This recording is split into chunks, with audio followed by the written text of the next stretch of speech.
তীব্র গরমের মধ্যেই ঝড়ের আশঙ্কা।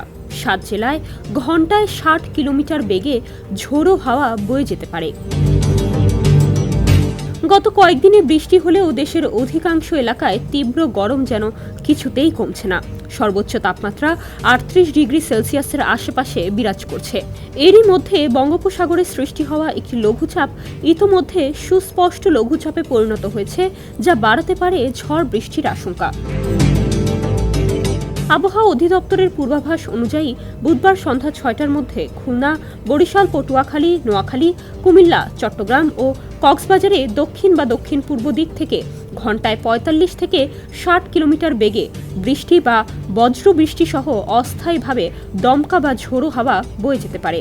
এসব জেলার নদী বন্দরগুলোকে 1 নম্বর সতর্ক সংকেত দেখাতে বলা হয়েছে।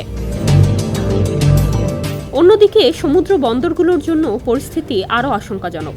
উত্তর পশ্চিম বঙ্গোপসাগর ও তৎসংলগ্ন এলাকায় সৃষ্ট লঘুচাপটি আরও ঘনীভূত হওয়ার সম্ভাবনা রয়েছে। এর প্রভাবে উত্তর বঙ্গোপসাগর, দেশের উপকূলীয় এলাকা এবং সমুদ্র বন্দরগুলোতে দমকা বা ঝোড়ো হাওয়া বয়ে যেতে পারে।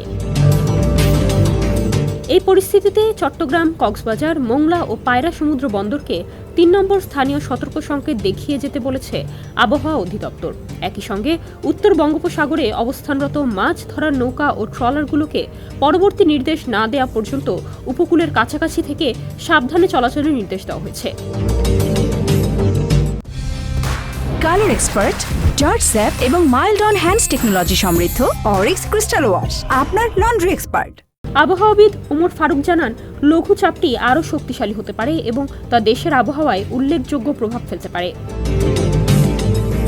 ডেস্ক রিপোর্ট, সমকাল।